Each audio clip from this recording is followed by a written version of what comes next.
bonsoir à tous et bienvenue sur Mosaïque Cristal.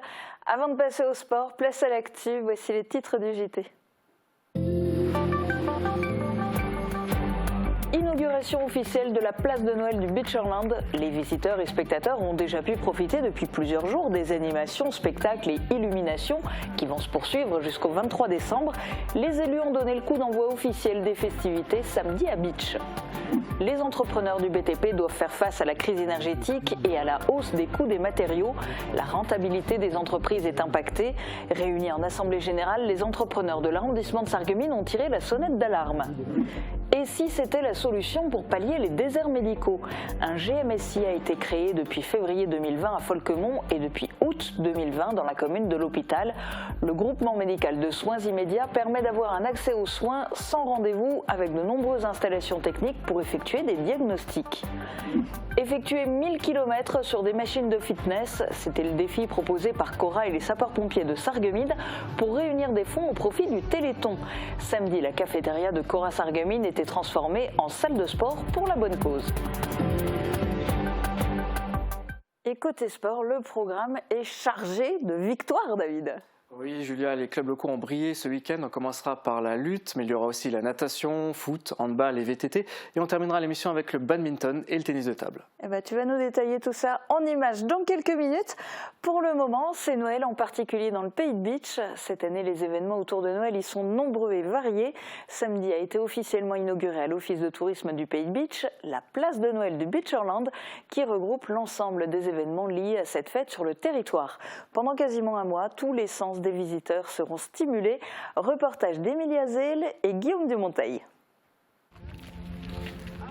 Au niveau local et même au niveau national, Noël de Moselle est devenu un événement incontournable. La ville de Beach est partie intégrante de cette magie, avec notamment l'installation cette année encore du Sentier des Lanternes. Nous sommes très heureux tous qu'il y ait du monde, qu'il y ait des enfants et que les illuminations plaisent à l'ensemble des visiteurs et que la magie de Noël fonctionne. Le parc du Stadtweiher n'est pas le seul endroit qui se pare des couleurs de Noël. L'office de tourisme de Beach aussi s'est transformé en place de Noël du Beacherland. C'est ici que l'on trouve les vitrines de Noël du Pays de Beach, mais aussi toutes les informations sur les manifestations Noël de Moselle qui se déroulent sur ce territoire. Des données également disponibles sur Internet à l'adresse qui s'affiche sur votre écran. Samedi après-midi, la place de Noël du Beacherland a été inaugurée avec des élus et représentants de l'ensemble des partenaires qui participent à Noël de Moselle dans le Pays de Beach. Un événement très officiel et symbolique. Le début de la fête qui va durer 3 semaines jusqu'au 23, c'est aussi la fin d'un gros travail pour l'ensemble de l'équipe municipale. Après de longs mois de préparation, c'est le moment de profiter des différentes animations qui rythmeront les prochaines semaines. Ce n'est pas Noël dans le secteur du bâtiment et des travaux publics. Le coût de l'énergie et des matières premières ont nettement augmenté ces 2 dernières années. En première ligne, les entreprises du BTP qui peinent à s'approvisionner. Ce week-end, les entrepreneurs de l'arrondissement de Sarreguemines se sont réunis pour leur assemblée générale annuelle. On fait le point avec le président Carmelo Butassi. Et ben donc aujourd'hui, ce qui ressort le plus, ce sont les difficultés pour les entreprises. On vient de sortir d'une pandémie du Covid qu'on a réussi à passer sans trop de pertes et fracas. Mais depuis environ tous les 3 mois, d'autres problèmes sont à surmonter par les entreprises. La hausse des coûts des matériaux, la pénurie des matériaux, la hausse des coûts de l'énergie, la pénurie de personnel qui font que tous ces problèmes grèvent les trésoreries des entreprises et aussi impactent la rentabilité de celles-ci. Sur l'arrondissement de Sarreguemines, je dirais que les entreprises ont eu une année 2022 avec une activité qui était bonne. Le second semestre de l'année 2023 sera aussi a priori intéressant. L'inconnu, c'est le second semestre 2023 et après, parce que donc, toutes ces complications, comme je le disais, ont un impact sur la rentabilité des entreprises et on espère qu'il n'y aura pas trop de casse par la suite. Mais le souci, c'est qu'on annonce encore des hausses des matériaux pour l'année prochaine. Et donc la rentabilité risque d'être encore mise à peu d'épreuve. Et le souci, c'est qu'on ne connaît pas vraiment la date de quand ça ira mieux, quoi. Et s'il existait une solution pour pallier la désertification médicale? Des initiatives novatrices voient le jour pour lutter contre les déserts médicaux en Moselle-Est. Depuis août 2020, le groupement médical de soins immédiats, GMSI, a vu le jour dans la commune de l'Hôpital. Et ce n'est pas le seul, puisque celui de Folquemont existe, lui, depuis février 2020. Mis en place pour combler le manque de médecins, il permet d'avoir un accès aux soins sans rendez-vous, avec de nombreuses installations techniques pour effectuer des diagnostics. Reportage d'Emilie Capodici et Elvia Gianitelli. 4 millions de Français vivent dans un désert médical. Pour pallier à ça, l'association GMSI a vu le jour. Créée avec l'association de 3 médecins urgentistes en Moselle-Est, d'abord à Folquemont et ensuite à l'Hôpital. La spécificité de GMSI, c'est de répondre à 2 choses. Première chose, c'est le manque de médecins traitants de notre territoire. Donc en fait, aujourd'hui, les patients peuvent venir ici et s'inscrire pour un médecin traitant. La deuxième chose, c'est répondre aussi aux besoins d'urgence.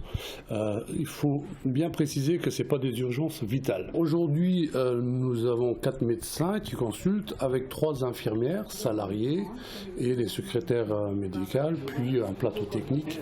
Nous avons aussi un radiologue qui intervient et un neurologue qui est ici une fois par semaine. Une nouvelle manière de travailler pour le personnel médical, mais avec beaucoup plus de moyens. C'est notre prise en charge. Les patients, du coup, on est vraiment... Moi, j'ai fait beaucoup de services courts, comme les urgences ou de l'HAD également. Et là, on a vraiment le contact avec les patients, mais on est aussi dans le fait qu'on les voit 10 minutes. Il faut créer tout de suite une relation de confiance, ce qui est différent parfois dans d'autres services plutôt longs. Ici, en fait, on a beaucoup de matériel aussi, d'équipement, ce qui est vraiment super intéressant, puisqu'on a le CG directement dans notre salle. On a tout de suite le retour de ce qu'on fait. On n'attend pas 6 heures pour avoir certains résultats. On peut tout de suite répondre à beaucoup de besoins, en fait. Des travaux d'aménagement voient le jour pour répondre à la forte demande. C'est 7500 patients qui sont inscrits au GMSI. Pour les personnes ayant des problèmes de mobilité, le GMSI crée un nouveau pôle, le CSAD, consultation, soins à domicile. On va au chevet de notre patient. Donc le patient qui n'a pas la possibilité de se déplacer, on envoie notre infirmière salariée de la structure. Et si besoin, il y aurait une téléconsultation avec un des médecins du centre. À savoir qu'en janvier 2023, un établissement ouvrira à Forbach. Ce week-end était placé sous le signe de la solidarité et du sport. Le Cora de Sarreguemines, en partenariat avec les sapeurs-pompiers de la ville, se sont mobilisés pour le Téléthon. Ils appelaient les volontaires à parcourir 1000 km, soit la distance aller-retour Sarreguemines-Chamonix, et ce, pour la bonne cause. Retour en images avec Morane Grandcola. Aller-retour Sarreguemines-Chamonix. C'est le défi que s'est lancé le Cora en partenariat avec les sapeurs-pompiers pour le Téléthon. Après avoir gravi 150 fois la tour de la caserne de Sarreguemines vendredi, place à un nouveau challenge. Parcourir 1000 km grâce au matériel prêté par le club CrossFit Sarreguemines. La cafétéria de l'hypermarché se transforme le temps d'un samedi en une salle de sport. Pour chaque kilomètre parcouru, le Cora reversera 20 centimes à la FM Téléthon. De 9h à 18h, le public est invité à y participer. Et après l'effort, le réconfort, 1000 brioches ont été préparées pour l'occasion. Vendues 1 € pièce, la totalité de l'argent récolté sera reversée au profit du Téléthon. Au niveau national, les 30 heures du Téléthon 2022 se sont achevées sur un compteur d'un peu plus de 78 millions d'euros. Vous pouvez encore faire un don en appelant le 3637 jusqu'au 9 décembre ou via le site internet don.téléthon.fr. Et pour encore plus de sport, David prend les commandes dans un instant, juste après les prévisions de Météo France pour demain. Couverture, crépissage, peinture et isolation. Avec Modern Habitat, votre maison sera belle et confortable par tous les temps. Retrouvez votre programme avec le Crédit Mutuel, partenaire des grands événements de votre région. Une banque qui appartient à ses clients, ça change tout. Bonjour à tous. Demain, la journée est dominée par le gris, avec quelques brumes le matin dans le secteur de Dabo. Le soleil ne se montrera pas. Le thermomètre indique 1 degré le matin, 3 degrés l'après-midi. Demain, souhaitez une bonne fête aux Nicolas, Le soleil se lève à 8h14 et se couche à 16h38. Bonne journée sur Mosaïque Cristal. C'était votre programme avec le Crédit Mutuel, partenaire des grands événements de votre région. Une banque qui appartient à ses clients, ça change tout. Revivez les meilleurs moments sportifs de 2021 et 2022 en présence d'Aurélie Muller, triple championne du monde de natation, Yann Schrub, médaillé de bronze au championnat d'Europe, et de Michel Ladjic, gymnaste sarregueminois et finaliste de l'édition 2022 de Ninja Warrior. Rendez-vous pour le palmarès sportif à l'hôtel de ville de Sarreguemines le mardi 13 décembre à 18h. Début de la cérémonie 18h30, entrée gratuite.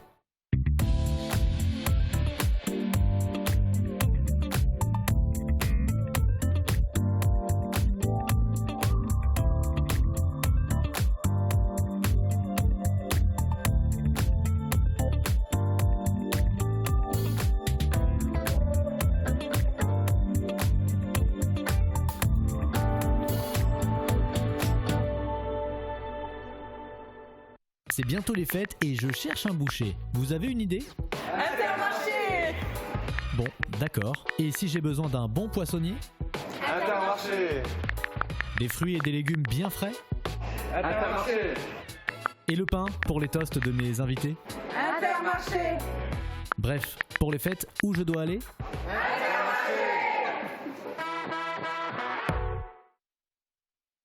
Découvrez jusqu'au 24 décembre le marché de Noël de Sarreguemines où plusieurs animations vous attendent. Une rencontre avec le Père Noël, une patinoire, des spectacles, des marchés de producteurs locaux, des expositions, des animations, mais aussi de la musique de Noël. Vivez entre magie et tradition le grand défilé de la Saint-Nicolas et la Sainte-Lucie. Un événement proposé dans le cadre de Noël de Moselle. Plus d'informations sur noël.sarreguemines.fr. Beaucoup de sport et beaucoup de victoires. David a forcément le sourire pour sa chronique.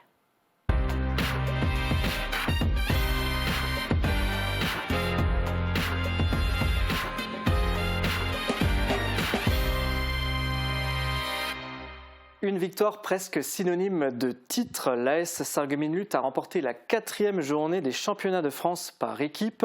Une victoire remportée à l'extérieur face aux champions de France en titre, Sotteville-lès-Rouen. Score final 7-5. Un match qui était loin d'être gagné d'avance. Sarreguemines n'était d'ailleurs pas favori. À la mi-temps, les Fayenciers dominent 4-2. Ils cèdent 2 points, un en lutte gréco-romaine, 86 kg, et un en lutte libre, 94 kg. En deuxième mi-temps, Sotteville reprend l'avantage en remportant 3 duels successifs, 5-4. Puis ce sont les Fayenciers qui enchaînent 3 victoires successives chez les poids lourds en lutte libre et gréco-romaine. On n'y était pas, mais on pense que le suspense était là jusqu'au bout. Ça c'est clair. Alors du coup, est-ce que Sarreguemines est déjà champion ? Alors, pas encore, il reste une journée à jouer, le 17 décembre à domicile contre Schiltigheim. Actuellement, les Fayenciers sont premiers du groupe, Schiltigheim est 4e avec une victoire et 2 défaites. On va dire que sur le papier, le plus dur est fait, mais comme dans n'importe quel sport, rien n'est joué d'avance. Il faudra aussi aller chercher la victoire contre les Alsaciens. C'est l'occasion pour les Sarregueminois de reconquérir leur titre perdu l'an dernier. Et on est évidemment de tout cœur avec eux. Alors du côté de la natation, les résultats nationaux sont tombés. Oui, Julien, on parle du classement global des championnats de France interclubs. Il y a 15 jours, le Cercle nautique de Sarreguemines participait à la finale régionale Grand Est. C'était à Sarreguemines. C'est la seule compétition de natation par équipe. Le principe, marquer le plus de points possible en réalisant le meilleur temps à chaque épreuve. Au programme, 10 épreuves individuelles et 3 relais filles et garçons. Pour rappel, l'équipe féminine du CNS a décroché la première place et les garçons ont terminé 9e sur la quinzaine de clubs qualifiés. Et du coup, au niveau national, quels sont les résultats de Sarreguemines ? C'est ce qui nous intéresse. Dès que les résultats de toutes les finales régionales sont tombés, ils sont croisés en fait pour obtenir un classement à l'échelle nationale. Il s'agit donc des meilleurs clubs de natation de France. Chez les dames, Sarreguemines est 16e sur 1079 équipes classées. Il faut savoir que ce classement regroupe à la fois les clubs de National 1 et National 2. Sarreguemines évolue en National 1A. Cela n'enlève rien au résultat qui est très bon. Et c'est l'équipe d'Amiens qui est en tête du classement. Chez les messieurs, le résultat est aussi très bon. Le CNS se classe 46e sur 1182 équipes. A noter que l'équipe masculine de Sarreguemines évolue en National 2 et qu'elle a fini 3e de sa division après Grenoble et Thionville. Le classement que vous avez vu tout à l'heure regroupe toutes les divisions. Ce sont donc surtout des clubs de National 1 qui devance les Fayenciers. Et ceux qui ont fini en tête, ce sont les Dauphins de Toulouse. Attention tout de même, vous l'avez peut-être remarqué sur les tableaux, ces résultats sont encore provisoires, mais ils ne devraient pas énormément changer. On le savait déjà, mais on le rappelle, Sarreguemines reste donc un très bon club de natation. Bravo à eux. On a voulu d'ailleurs savoir ce qu'en pense l'entraîneur du club, Gilles Catani. On l'écoute. L'objectif c'était d'être dans le top 20 parce que le top 20 c'est la première division française on va dire et après ça se divise en plusieurs divisions donc du coup ça fait une vingtaine d'années qu'on se bat pour rester sur la NA, Nationale 1. C'est objectif rempli. L'année dernière on était 19e, donc cette année 16e, on a bien progressé, nos jeunes ont bien progressé, donc ça nous a fait un petit bonus de points, mais on voit que tout le monde progresse. Et c'est de plus en plus difficile, surtout sur une ville moyenne comme nous, où on n'a pas beaucoup d'universitaires, on doit faire appel à des anciennes ou seuls qui s'arrêtent. Et donc voilà, c'est plutôt une bonne nouvelle de faire top 20 dans ces conditions-là. Après, on a deux types de nageuses dans notre équipe. On a les anciennes, les confirmées, les Aurélie Muller, les Camille Daubin, même si elles s'est arrêtées de nager. Donc elles font leur job, quoi, on va dire. Et puis en perf individuelle, je préfère pas. C'est une notion d'équipe. Les jeunes se sont mis au diapason, les vieilles ont, entre guillemets, ont fait leur boulot de leader, donc c'est parfait. Alors les garçons, on est en grosse progression, on était 65e national la saison dernière, on va finir 43e, on loupe la deuxième division pour une petite centaine de points, donc 100 points sur 17 épreuves, ça doit représenter, je sais pas, 3/4 de seconde, 1 seconde sur tout le temps cumulé. Donc c'est d'un côté un tout petit peu de frustration, mais encore une fois, on a une équipe très très jeune, de collégiens, lycéens essentiellement, donc l'avenir est plutôt devant nous pour les garçons, on va dire. Merci Marie-Morgane d'avoir recueilli ces propos. On continuera bien sûr de suivre les performances du club et de ses champions pour vous en parler dans Plus de Sport. Et pour le moment, on passe au foot avec la 11e journée, c'est ça, de Régional 1 ? Oui, Julien, on approche tout doucement de la trêve hivernale. Samedi, le SFC recevait les Alsaciens de Reipertswiller, un derby départemental et régional que les Fayenciers ont remporté haut la main 4-0. Un résultat plutôt surprenant vu l'entame des deux équipes. J'imaginais un match plus serré. On regarde le résumé de Florent Keller. Voilà, donc retour sur cette victoire 4-0 de Sarreguemines face à Reipertswiller. Là on voit Mohamed Boutargui, l'une des premières occasions de ce match. Frappe puissante, repoussée par le gardien. Là on voit une deuxième occasion, par l'intermédiaire d'Adama Mbaye. Et Sarreguemines qui a bien maîtrisé son match, malgré là une erreur de Florian Trimborn. Et Reipertswiller a failli ouvrir le score sur cette première occasion. Ensuite, le débordement d'Enes, frappe croisée du gauche, ça passe juste à côté. Corner pour Reipertswiller qui est frappé, et danger là avec la reprise qui a failli surprendre la défense sarregueminoise. Un nouveau corner frappé par Klipfel. Et c'est Bindrive qui prend le dessus, ça frappe la tête qui atterrit sur la barre transversale. Adel Gendez, auteur d'un très bon match. La frappe là en première intention de William Jogou qui a failli rentrer. Adel qui prend le dessus, et Enes qui n'arrive pas à redresser assez sa frappe. Là on voit cette fois Adama qui au coup franc. On sait qu'il aime bien frapper ce genre de coup franc. Enes avec ses passements de jambes qui déborde et qui élimine. Adel qui frappe et qui n'arrive pas à mettre plus de puissance dans sa frappe. Ici une occasion encore dangereuse sur la reprise d'Enes. Et là le but avec le coup franc superbe, Enes Saïn. Et derrière c'est Mohamed Boutargui qui vient ouvrir le score avec ici sa célébration avec le maillot du Maroc. Maroc qui s'est qualifié pour les huitièmes de finale de la Coupe du Monde. Deuxième mi-temps dominé par les Sarregueminois. Ici à l'intermédiaire de Mohamed Boutargui qui a failli ajuster le gardien alsacien.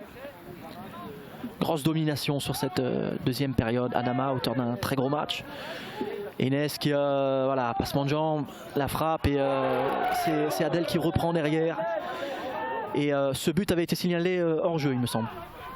Là on a encore une fois Boutargui qui déborde, qui va servir son copain. Adama qui n'arrive pas à tromper la vigilance du gardien.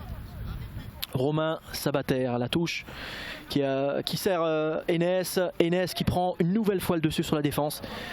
Sa frappe, elle est dans le petit filet. Adama, encore une fois, qui va combiner Aymar. Encore une frappe d'Enes Saïn, qui a beaucoup frappé au but aujourd'hui.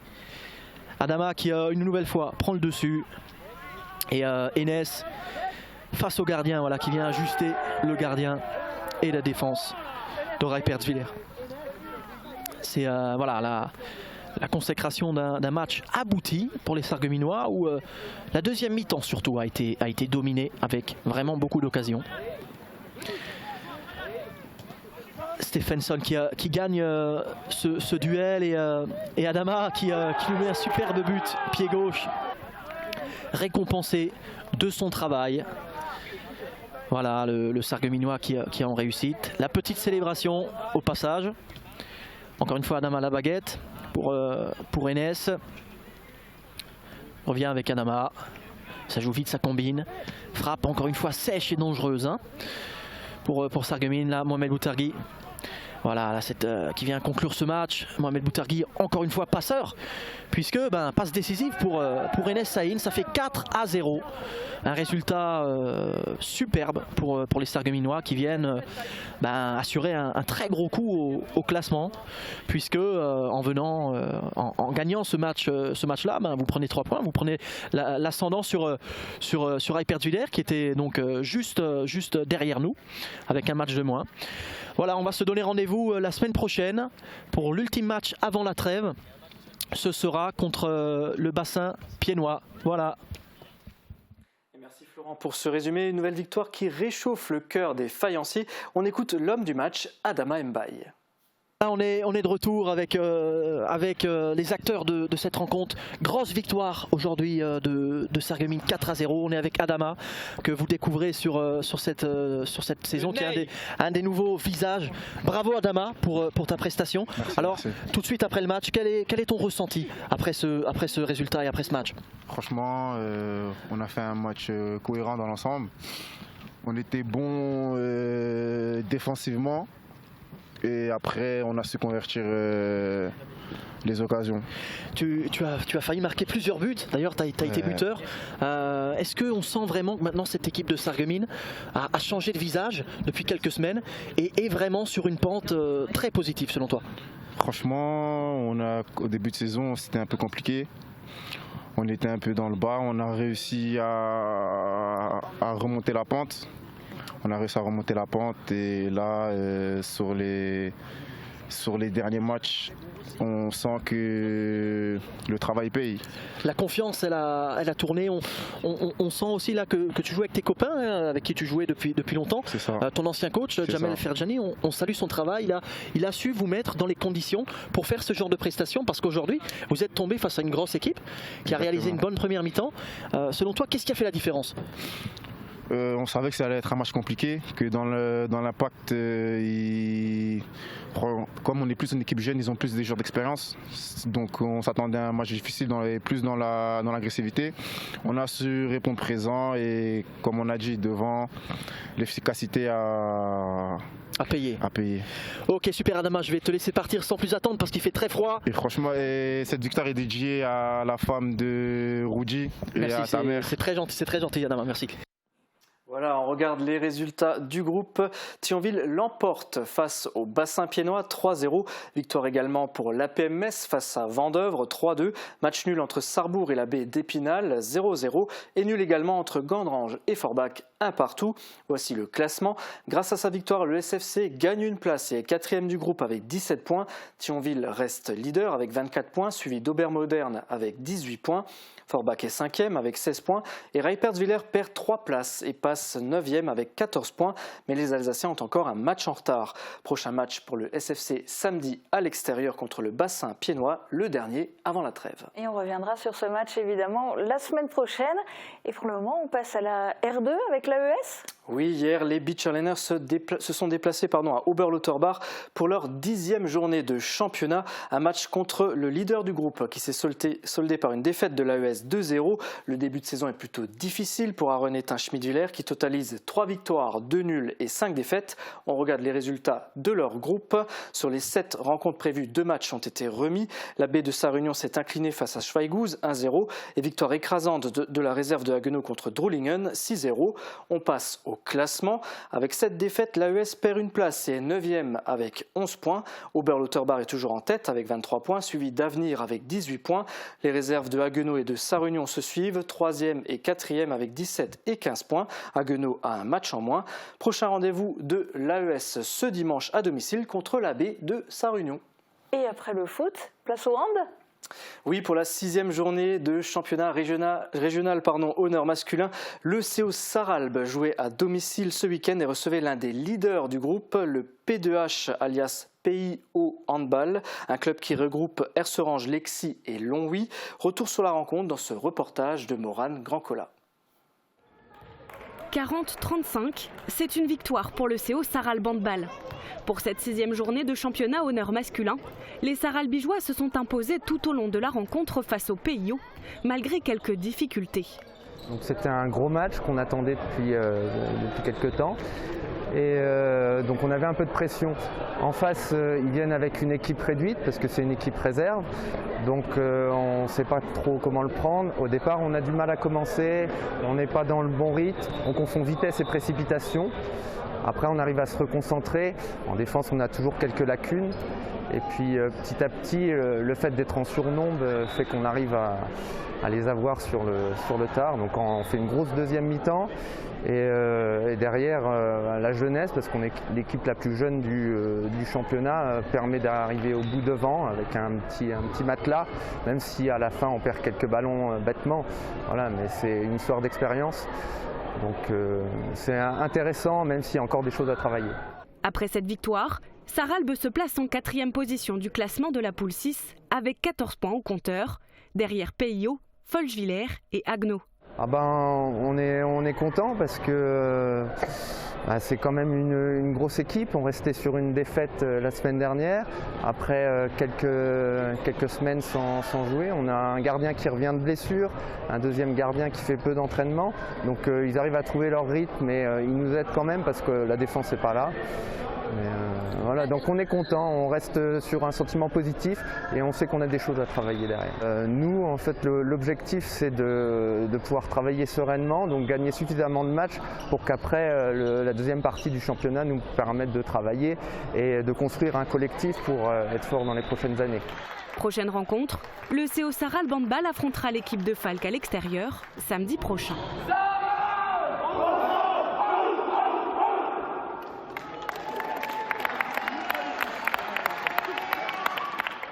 Voilà, je ne sais pas ce qui s'est passé ce week-end, mais les clubs locaux ont enchaîné les victoires. Enfin, pas tous quand même. Tu nous parlais tout à l'heure de la défaite de l'AES en foot. Et puis, côté handball, Sarreguemines aussi a perdu. C'est vrai, c'est difficile de faire gagner tout le monde. Samedi, l'équipe féminine senior de Sarreguemines Handball disputait la 5e journée de première division territoriale. Un match à l'extérieur contre Bouzonville qu'elles ont perdu 27-26. Une équipe qui était pourtant à leur portée et derrière elle au classement. Sarreguemines a pris l'avantage en fin de première mi-temps. L'équipe locale menait le match malgré des déchets en attaque.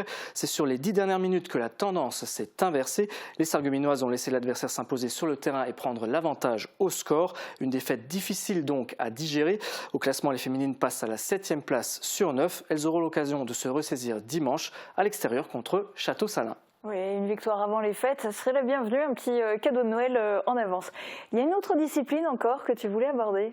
Oui, je vous propose maintenant de découvrir une nouvelle course qui s'est déroulée ce week-end à Sarreguemines. Enfin, nouvelle, pas tout à fait, parce qu'elle existait déjà dans les années 90, le cyclocross du Sprinter Club. Les cyclistes ont décidé de renouer avec cette discipline. Un reportage de Marie-Morgane Pires.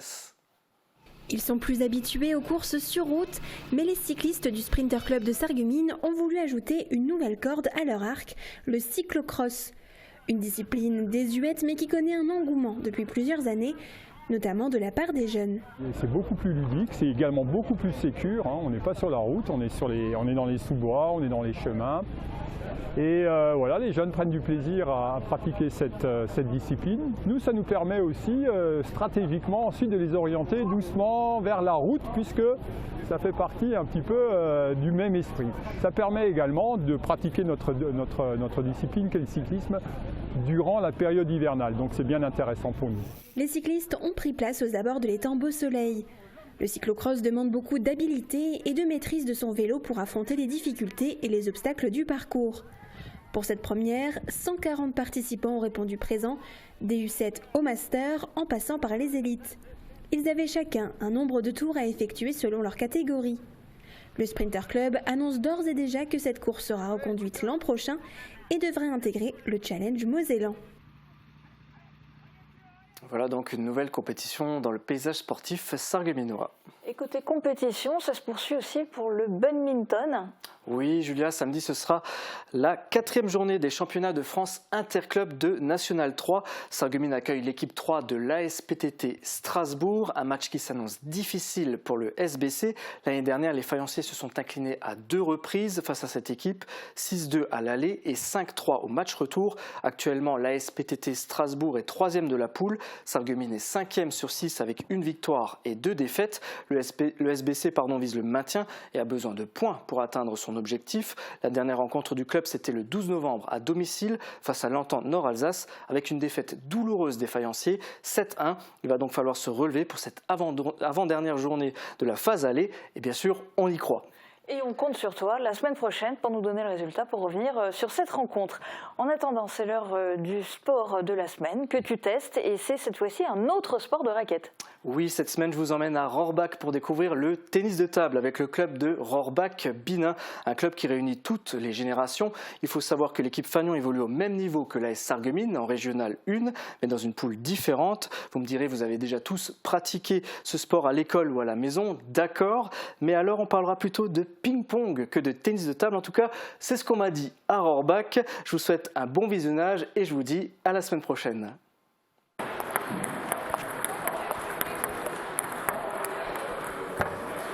Maman disait toujours, la vie c'est comme une boîte de chocolat, on ne sait jamais sur quoi on va tomber.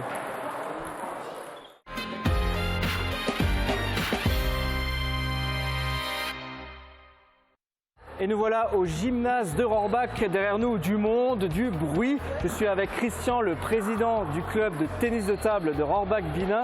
Christian, est-ce que tu peux me présenter un peu la structure ?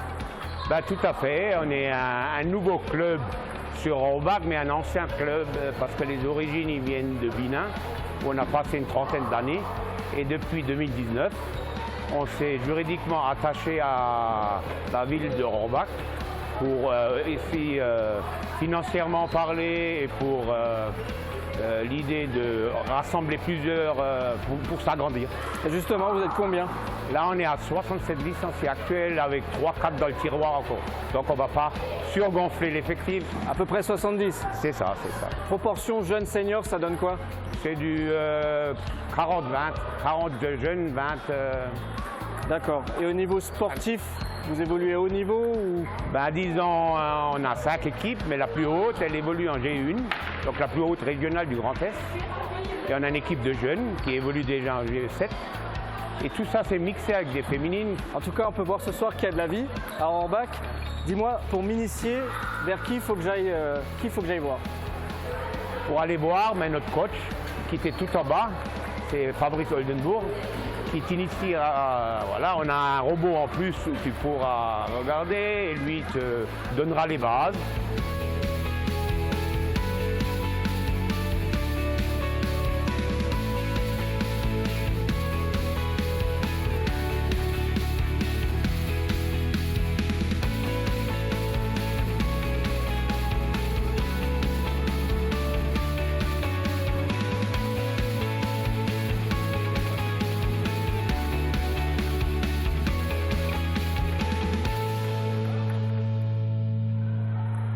Fabrice, c'est Christian qui m'a dit de venir te voir pour apprendre un petit peu le tennis de table. Alors avant de commencer, dis-moi juste, on parle souvent de ping-pong, de tennis de table, c'est quoi la différence?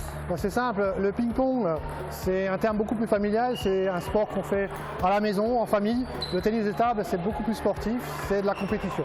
D'accord. Alors justement, tu me dis que c'est un sport qui est plutôt familial, donc les gens connaissent souvent le tennis de table ou le ping-pong, ils ont souvent pratiqué. Et par quoi on commence pour apprendre le sport? Tout simplement, on commence par 2 gestes qui sont le coup droit, c'est un geste plutôt naturel, et je vais vous le montrer. Ouais. Et le revers qui part donc du côté gauche. Ok, bah écoute, on va commencer par ça alors. On va commencer par ça. Le coup droit, le revers. Donc David, il y a 2-3 choses qu'il faut savoir. Déjà la première chose, c'est le placement. On est toujours placé face à la table, les pieds parallèles, le pied droit un tout petit peu en arrière. À partir de là, on se penche en avant, puis dans les jambes, on se penche en avant. Le coup droit part d'ici, c'est le prolongement du bras, et le bras un peu plié. Tu pars là, et tu vas. La raquette montre toujours l'endroit où la balle va te taper. Le revers pareil, tu pars de la hanche, et tu lances la raquette vers l'avant. D'accord. Bah écoute, on peut peut-être tester en face à face. On peut.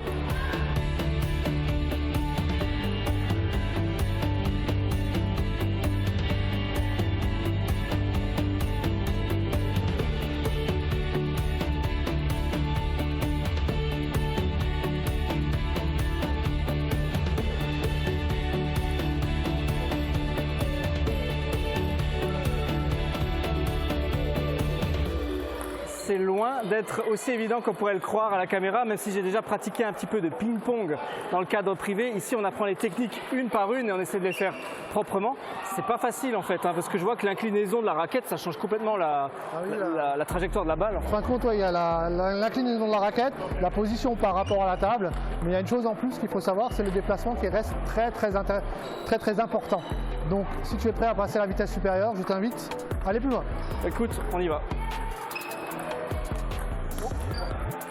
Fabrice, on va remplacer l'humain par la machine. Dis-moi, qu'est-ce que c'est? Alors nous avons ici un robot d'entraînement qui est là pour faire de la régularité, donc ce que tu as fait avant avec moi avec le panier de balle, que du coup droit, que du revers, mais aussi le déplacement.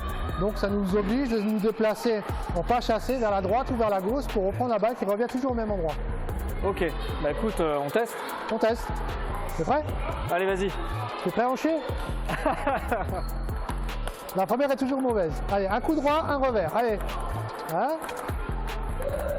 Allez, on se déplace. Qu'est-ce qui t'arrive? David. Pas à suivre. Allez, David. Mais qu'est-ce qui t'arrive? Donc là, on n'est plus dans le cadre familial, là. Hein? Non, pas trop. On est plus sur du tennis de table que du ping-pong, si j'ai bien compris. Je vais faire la vitesse pour les enfants. D'accord. Ça va, là, tu y arrives? À peu près. Et ça tape dans le cardio. Hein. Ouh.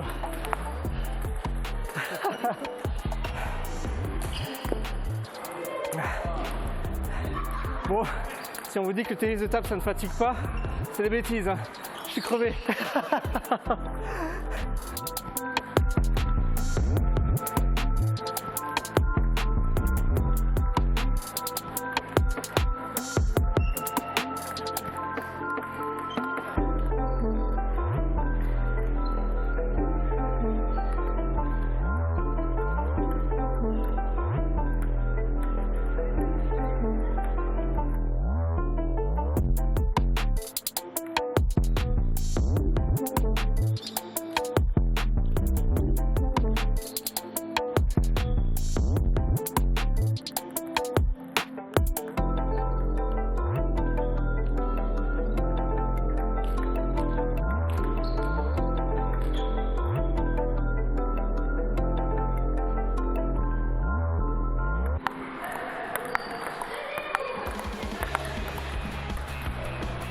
Liv, c'est ça?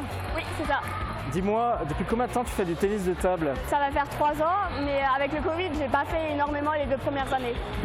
Qu'est-ce qui te plaît dans ce sport? C'est un moyen de se libérer l'esprit. On peut se défouler, en même temps avoir de la technique. Il y a une telle entente. C'est un ensemble de choses qui fait que j'aime ça. Tu as quel âge? J'ai 14 ans. Tu fais de la compétition? Oui. À quel niveau, tu peux me raconter un petit peu? Je suis en GE7 depuis l'année dernière et donc c'est le niveau le plus bas, c'est le niveau où on commence en régional. Est-ce que tu as des objectifs? Battre mon père. Ah, d'accord, c'est pas mal. Bah écoute, pour ça, je te laisse t'entraîner du coup. Hein. Merci. Au revoir. Et voilà, je pense que maintenant vous savez la différence entre le ping-pong et le tennis de table, un sport qui allie concentration, dextérité et persévérance. Si ça vous intéresse, les rendez-vous c'est les mardis et vendredis au gymnase de Rohrbach. Quant à moi, je vais affronter le meilleur joueur du club. C'est parti. Quoi? Comment ça? Tous?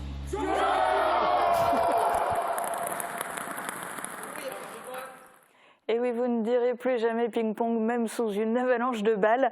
Rendez-vous avec David lundi prochain pour plus de sport. Moi, je vous dis à demain dès midi sur Mosaïque Cristal. Très bonne journée à tous.